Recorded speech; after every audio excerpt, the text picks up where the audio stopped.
Black man is humiliated by white police officer, but he didn't know it was his new boss. The sound of sirens cut through the cold night as Officer Carlos patrolled the streets of a middle-class neighborhood. He was used to the routine, but something felt different that night. He spotted a black man walking slowly down the sidewalk with a calm expression. Carlos, already impatient, decided to stop him for no apparent reason. "Hey, you! What are you doing here at this hour?" he asked in an authoritative tone. The man, whose name was Marcelo, stopped and looked at the officer. "I'm just going home," he replied calmly, but his tranquility only irritated Carlos more. "Papers," the officer demanded, trying to find a justification for the unnecessary stop. Marcelo, polite and aware of his rights, handed over his ID, but Carlos, taking advantage of the situation, began to humiliate him, insinuating that he was in a place where he didn't belong. Marcelo, though resentful, remained calm and tried to engage in dialogue, but Carlos allowed no space for that. The humiliation continued, and the officer treated him as if he were a suspect, even without any reason to do so. The tension was palpable, and other people began to watch from a distance, but no one intervened. After minutes that felt like hours, Carlos finally returned the documents, but not before throwing out a final sarcastic comment, leaving Marcelo feeling humiliated. Marcelo walked away, head held high, but inside, he felt deeply wronged. He knew he had been a victim of racism and abuse of power, but he decided not to react at that moment. The sleepless night passed slowly, but at dawn, a new perspective awaited him. The next morning at the police department, there was unusual excitement. A new chief was about to take command, and everyone was talking about how he was known for his competence and sense of justice. Carlos, oblivious to all this, still carried the pride of having put that man in his place the night before. He had no idea that his world was about to be turned upside down.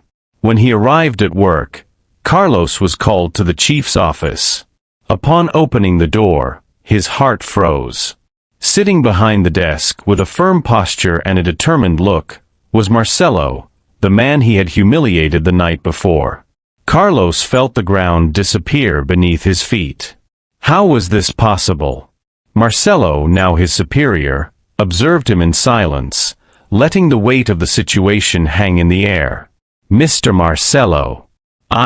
Carlos stammered, trying to find words to justify his behavior, but nothing came to mind.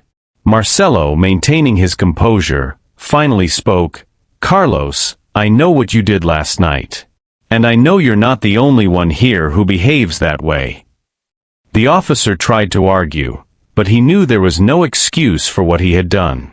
Marcelo continued, his voice filled with authority. "I believe in justice, Carlos. And that's why I'm here. Not to avenge what happened, but to ensure that this kind of behavior doesn't happen again. You will have to face the consequences of your actions."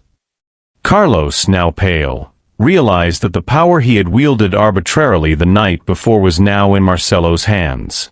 The irony of the situation was not lost on him. Marcelo, in an unexpected gesture, decided not to fire him at that moment, but gave him one last chance.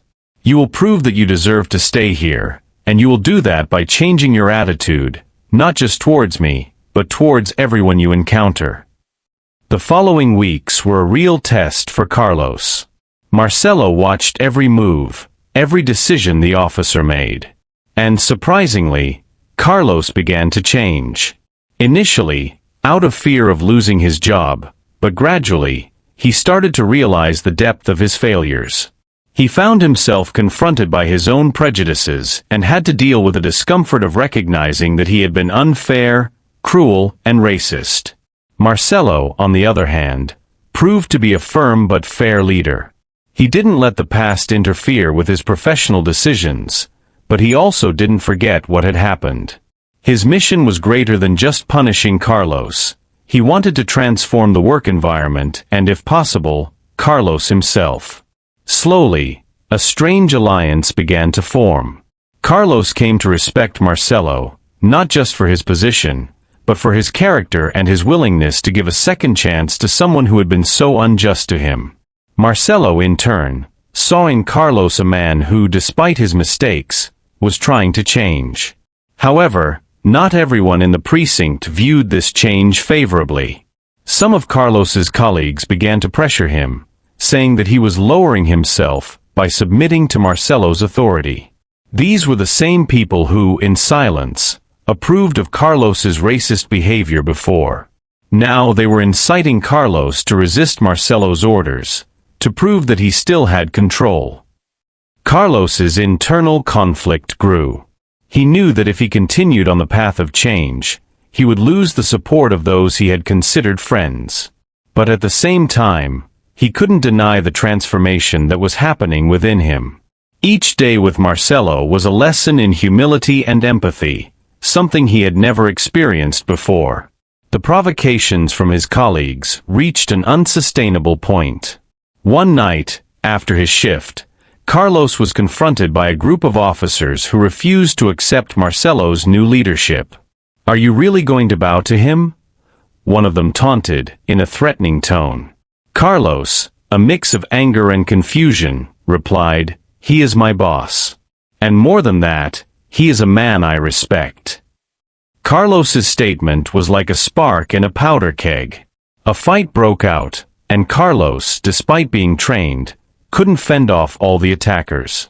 Marcelo, who had stayed late in the office, heard the commotion and ran to see what was happening. When he arrived, he found Carlos on the ground, injured, surrounded by his own colleagues. Without hesitation, Marcelo intervened, pushing the attackers away and calling for backup. The moment was tense, but Marcelo's presence quickly restored order. Carlos, bloodied and exhausted, looked at Marcelo with both gratitude and shame.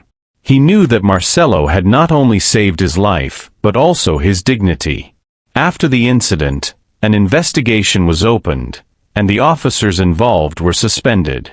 When Marcelo visited Carlos in the hospital, he found a different man from the arrogant officer who had humiliated him. Carlos, with a weak but sincere voice, said, "I was wrong, Marcelo. And because of that, I'm ready to accept any consequences." Marcelo, looking Carlos in the eye, replied, "True justice is not in punishment, but in change. You have already started your journey, Carlos. Now it's up to you to decide how it will end." The following days were marked by deep reflections for both. Marcelo knew that Carlos's journey would not be easy, but he believed that he had the potential to become a better officer, perhaps even an example of transformation for others.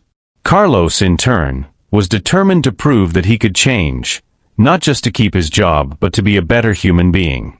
When Carlos returned to work, he realized that the atmosphere in the precinct had changed.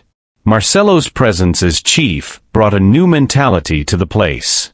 The idea of justice, once just an empty word for many, now had a new meaning.